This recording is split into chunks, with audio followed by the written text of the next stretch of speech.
আসসালামু আলাইকুম এভরিওয়ান, কেমন আছেন সবাই? প্রতিদিনের মতো আবারও হাজির হয়ে গেছি। তো আসলে আমার টাইটেল এবং থাম্বনেল দেখে বুঝতে পারছেন, এত সতর্ক থাকার পরও আমার মুরগির বাচ্চাগুলো পানিতে পড়ে গেছিল। আর এই তো দেখতে পাচ্ছেন আমার মুরগির বাচ্চাটা। তো যেহেতু আমি ভাবলাম যে ওর মায়ের কাছে রেখে দেই, তাহলে হয়তোবা ওর মায়ের গরমে ওই হয়তোবা বাচ্চাটাকে নিয়ে বসার পর হয়তোবা গরম দিবে। তো আসলে সেই কাজটা ও করছে না, ও বাচ্চাটাকে নিচ্ছেই না। তো আমি ভাবলাম যে না, রোদ্রে ভালোভাবে মুছে ওকে রোদ্রে মানে দেওয়ার চেষ্টা করি। আসলে আমার বাইরে বালতি আছে, যেই বালতিতে আমি কিন্তু আ পানি রাখছিলাম। যেটা পানি রাখা হয় বাচ্চা-কাচ্চা এমনি হয়তোবা হাত-পা ধোয়ার জন্য আমি পানি রাখি। তা আসলে বিশেষ করে আমি এই মুরগিটা ছাড়ি না। মানে এত সতর্কতা বলতে আমি কিন্তু মুরগিটা ছাড়ি না, আমার প্রায় বাঁধা থাকে। তা আসলে ও না ছাড়া সত্ত্বেও কিন্তু ওর বাচ্চাগুলো, ওর মা বাঁধাই আছে। সেখানে ওর বাচ্চাগুলো কিন্তু দূরে চলে গেছে। মানে মা থেকে দূরে চলে গেছে এবং বালতির ওখানে চলে গেছে। ওর মা থেকে কিন্তু আমার বালতিটা অনেক দূরে রাখা আছে, পানিটা আমার অনেক দূরে রাখা আছে।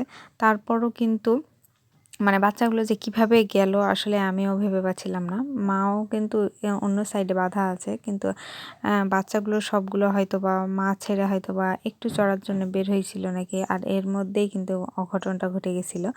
তো যাক, এরকম করে আমার কিন্তু বালতিতে পানি রাখা অবস্থায় অনেকগুলো বাচ্চা মারা গেছে। এটা হয়তোবা আমি না দেখলে হয়তোবা মারাই যেত। তো এখানে এই যে ঠান্ডাতে বাচ্চাটা এতটা জুড়িসুড়ি হয়ে গেছে, হাত পা ওর সবকিছুই কিন্তু কাঁপছে। মানে ওর পাগুলো কিন্তু একটু স্থিরভাবে ছিল না। সম্পূর্ণটা আপনারা দেখতে পাচ্ছেন আসলে কিভাবে ভিজেছে। শুধু মাথাটা বের হয়েছিল, যে কারণে পিক, পিক শব্দ করছিল।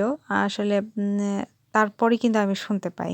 আসলে এটা মনে হয় আর ২-৪ মিনিট বা ২ মিনিট যদি আমি লেট করতাম তাহলে হয়তোবা বাচ্চাগুলো মারা যেত। তো যাক, এখানে আমি বাচ্চাগুলো বলা যাবে না, আমার একটা বাচ্চা। এরকম আমার অনেক বাচ্চা হয়েছে যেগুলো আমি খেয়াল করিনি, পানিতে পড়ে মারা গেছে। আর পরে আবার কষ্টও লাগছে যে হ্যাঁ, না, অনেক পছন্দের সে বাচ্চাগুলো ছিল যেগুলো আসলে পানিতে ডুবে মারা গেছে। তো যাক, এটা মাশাআল্লাহ বাচ্চাটা আমার আপাতত সুস্থ আছে। এটা মুছার পর আমার বিকালবেলা, কিন্তু এটা আমার দুপুরবেলা কাজটা হয়েছিল যে বাচ্চাটা পড়ে গেছিলো, যার কারণে আমি দুপুরের রোদটা কিন্তু পেয়েছিলাম। আর এই দুপুরের রোদটাই কিন্তু আমি বাচ্চাটাকে অনেকক্ষণ ধরে দিয়েছি।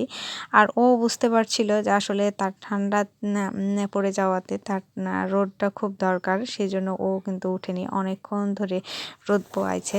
তবে রোদ পোয়ার পরও কিন্তু ওর মা কিন্তু মারছিল, কারণ ওর এই বাচ্চাগুলো কিন্তু অনেক মানে কিউট হয়ে আছে। আর ওই যখন ভিজে গেছিল ওর গায়ের লোমগুলো কিন্তু একেবারে মানে গায়ের সাথে লেগে গেছিলো, যার কারণে বোঝা যাচ্ছিল যে ওর মা হয়তো মনে করছিল যে এটা ওর বাচ্চা না, যার কারণে নিচ্ছিল না, মারছিল অনেকক্ষণ ধরে। অবশ্য মারছে, এইদিক ওইদিক করে মারছে। তারপর রাত্রেবেলা ওর পেটে দিয়েছিলাম, পেটে দেওয়ার পর ওর মায়ের গরম পাইছে, গরম পাওয়ার পরও কিন্তু বাচ্চাটা স্বাভাবিক হয়েছে। তো যাক, মাশাআল্লাহ, এখন সবার সাথে বাচ্চাটা ভালো আছে, সবার সাথে ভালোভাবে চলাফেরাও করছে। তো ভালো লাগছে দেখে। এখন আমি সকালবেলা খাইতে দিলাম, খাইতে দিয়ে আমি ভাবলাম যে দেখি যে আসলে কি অবস্থা বাচ্চাটার। তো বাচ্চাটা প্রথম থেকেই কিন্তু ধরা দিচ্ছিল না। প্রথমে কেবল যখন ঠান্ডা, ঠান্ডা ছিল তখন তো ধরা দেবেই। তারপরে কিন্তু ধরা দিচ্ছিল না আস্তে, আস্তে। কিন্তু আস্তে, আস্তে ও সুস্থ হয়ে গেছে। প্রথমে মনে করছিলাম অতিরিক্ত পানিতে ভিজার পর বাচ্চাটা মারাও যেতে পারে। যেহেতু হালকা, হালকা ঠান্ডা পড়তেও শুরু করছে। আবার এই সাইডে মনে করেন যে ও ডুবেও গেছে, পুরা শরীরের ঠান্ডা। তো যাক, ওকে আমি কিন্তু একটু হালকা মানে নাপা সিরাপ খাইয়ে দিয়েছিলাম। যেহেতু ঠান্ডা লাগছে, ঠান্ডা সর্দি জ্বরও হতে পারে, যার কারণে খাইয়ে দিয়েছিলাম। আর এই সাইডে তো এই তো বাচ্চাটা আমার দেখতে পাচ্ছেন মাশাআল্লাহ সুন্দর হয়ে আসছে।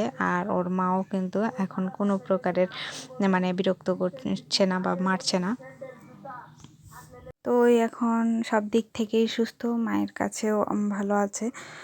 তো যাক, এর ফাঁকেই বলে দেই, যারা আমার নতুন সদস্য তারা তো অবশ্যই আমাকে কমেন্ট করবেন এবং সাবস্ক্রাইব করবেন। আর যারা পুরাতন আছেন তারা অবশ্যই আমার ভিডিওতে লাইক দিয়ে ভিডিওটা দেখার চেষ্টা করবেন, কারণ আমার ভিডিওতে আমি যত লাইক পাই তত কিন্তু ভালো লাগে। তো বিশেষ করে আমার এই ভিডিওগুলোতে আমি ভালো কমেন্ট এবং লাইক পাচ্ছি। অনেক ভালোবাসা রইল যে আপুগুলো আমাকে বা ভাইয়াগুলো আমাকে কমেন্ট বা লাইক করে। তাদের জন্য অনেক শুভকামনা। আমার জন্য দোয়া রাখবেন, আমার মুরগিগুলোর জন্য দোয়া দোয়া রাখবেন। ভালো থাকবেন সবাই। আল্লাহ হাফেজ।